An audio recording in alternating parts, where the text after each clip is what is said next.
We all know how it goes. One day we're born, one day we die. Everything that happens in between we know and understand, but everything that happened before and will happen after, we know nothing about. As a result, it's really difficult to say what exactly the meaning or importance for us being here is. If we can't tell how we came or where we came from, how can we know why we are here? In the same vein, if we don't know where we're going or what we're going to become, how can we tell if any of our present actions have any significance at all? It is this uncertainty of both our collective pasts and futures that has allowed the question, what is the meaning of life, to plague humanity ever since we became sentient. We've never been able to objectively answer this question as a species. However, a lot of us have found comfort in many different ideologies to at least subdue the anxiety that it causes. In many different religions, a deity made the entire universe, put us all in it, and whatever we do on this earth will be used to determine when and how we spend eternity afterward. For some others, the meaning of life is the love we share with friends, family, and our loved ones. Some others believe the existence of life in itself is what makes it worth living. But for nihilists, life is meaningless. All action, suffering, emotions both good and bad, are entirely senseless and meaningless. Nihilism. This is nihilism, the belief in nothing. At some point in our lives, many of us must have been faced with nihilistic thoughts. We're hit by a strong sense of purposelessness, like our lives have no meaning and we have no intrinsic value. Usually, this happens when we begin to question our old beliefs, but also just before we get new ones to hold on to. It's in that phase where you're growing out of your parents' beliefs, learning new things, getting new experiences, and forming your own views about the world. And usually, all of these thoughts begin with one simple question: why? A three-lettered monosyllabic word that's capable of making anything and everything that feels like the rock of your foundation start to become slippery. Like quicksand dragging you into the misery that maybe, just maybe, your whole life hasn't been what you thought it was. Just pause and take a moment to think about your core values and just ask the question: why? Why do you believe those things? Where did they come from? Who did they come from? Keep asking and eventually, you'll arrive at a point where there's no longer an answer, you'll arrive at nothing. All the religions of the world, all our scientific discovery, but yet the question, why, is one that we still cannot answer. What is nihilism? And so for the nihilist, it is at this point that they come to the conclusion that there is no why. There is no answer, there is simply nothing. As Alan Watts once wrote, life is nothing more than a trip from the maternity ward to the crematorium. It's really in the name. The term nihilism comes from the Latin word nihil, which translates to nothing, and gism, which translates to ideology. It's the ideology of nothing, but that doesn't really help us in understanding it completely. Usually, people confuse nihilism for pessimism, but they are very different from each other. Pessimists believe in the worst outcome. They have a downtrending view of the world, and tend to focus on the negatives in life, because they believe that, in the end, evil will always overcome good. And this is what makes them different. Pessimists believe there's good in the world, but they just don't think humans are capable of doing it, at least in its entirety. Nihilists, on the other hand, do not believe in anything. They don't believe that there is evil in the world, neither do they believe that there is good in the world. In the mind of the nihilist, the world simply exists and humans created morality, thereby creating good and evil. Let's take the glass cup metaphor for instance.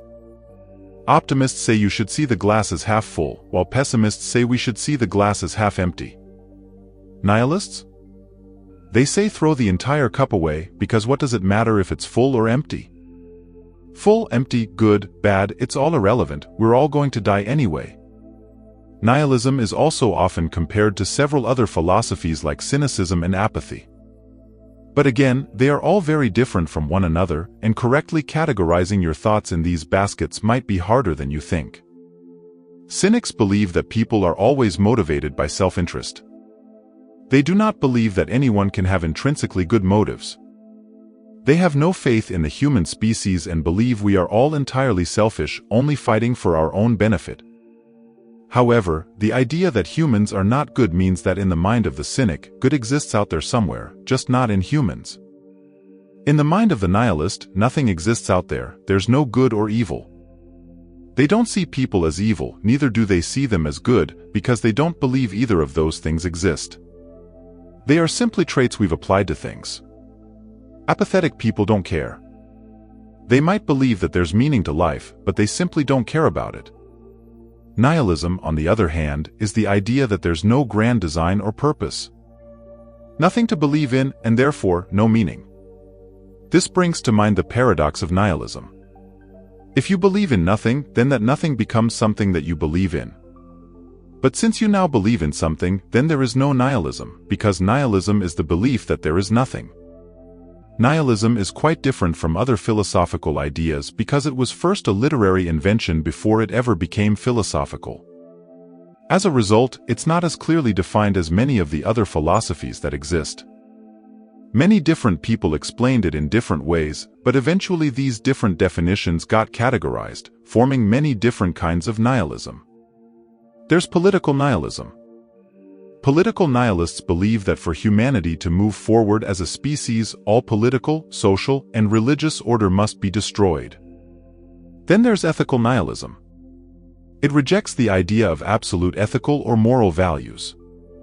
With this type of nihilism, good or bad is only defined by society, and as such, it shouldn't be followed if we as a species will ever attain absolute individual freedom. We can kind of just do whatever we want.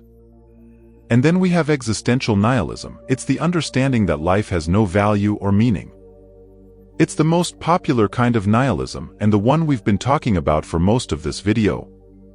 For nihilists, the existence of things like the state, religious bodies, and even communal morality is a breach on our freedom as individuals. If we cannot do absolutely anything that we want to do, then are we truly free? Or have we simply bound ourselves by some kind of invisible mental chain for reasons we cannot explain? Why nihilism? One night I was scrolling through Reddit and I came across the question, if you had the chance to save your pet or a stranger, who would you save? An overwhelming number of people said their pet, pretty obviously. When one commenter was confronted, they simply asked the question, why do you think a human life is worth more than that of an animal? And no one had an answer. Of course people tried to beat around the bush, but the question why it was never answered, and that right there is the point of the nihilist. If we cannot answer why we bind ourselves by these rules, then why do we choose to do it? Well, it might be because of the existential horror and the emotional anguish that comes with agreeing to the fact that life is meaningless.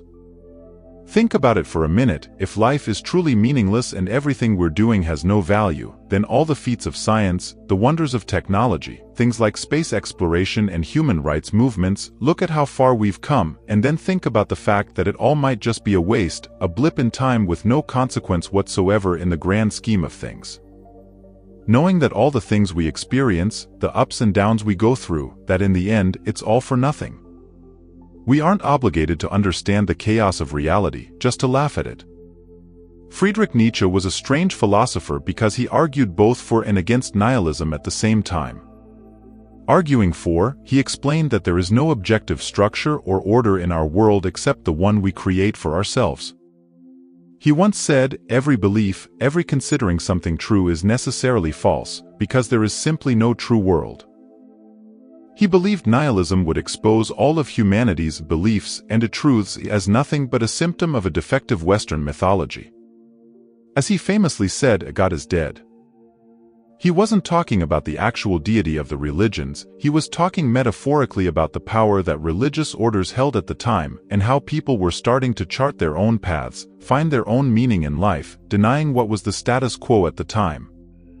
But then in the same breath, Friedrich argued against nihilism, saying that in the coming centuries, the advent of nihilism would drive civilization towards a catastrophe, a disaster waiting to implode. A river that has reached its end. And if you look at the most destructive civilizations in human history, we can clearly see that this is true. Long-standing cultural traditions, beliefs, religious institutions, and even financial systems are broken down and nothingness starts creeping in. Think about it, if nothing matters and we are just a random combination of transient atoms, then how can we ever truly say that despicable things such as slavery, apartheid, and nuclear warfare are bad? How can we call Adolf Hitler objectively one of the worst humans to ever live for trying to wipe out an entire culture? At a fundamental level, most of us understand that all of these things are indeed terrible, but the danger is that because we cannot explain why we feel that way logically, we can never convince another person to follow the same path. And that is exactly what Friedrich feared.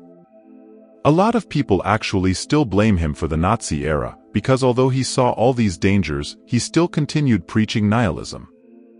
He believed that if we could work through the breakdown of civilization that nihilism would eventually cause, we can then create a new course of action for mankind. He believed that to move forward as a species, we must create a new morality, one that does away with the prejudice of what existed before. Because at the end of the day, tearing down your old house shouldn't make you homeless, rather, it should present you with an opportunity to build a bigger and better home. Pause and look around you for a moment, observe everything that's going on, particularly on social media, and you can see that we as a species might just be heading for another nihilism outbreak.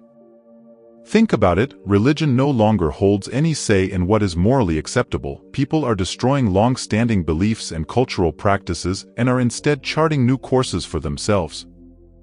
Anything, no matter how despicable you think it is, now has a loyal fan base defending why they have a right to do whatever it is they want to do, and in reality, why not? That's the question no one can answer. Humanity will keep shifting the needle forward ever so slightly until one day, none of us will be able to tell the other that they're wrong, because of why are they wrong? William Shakespeare once wrote, "Life's but a walking shadow, a poor player that struts and frets his hour upon the stage and then is heard no more. It is a tale told by an idiot, full of sound and fury, but signifying nothing."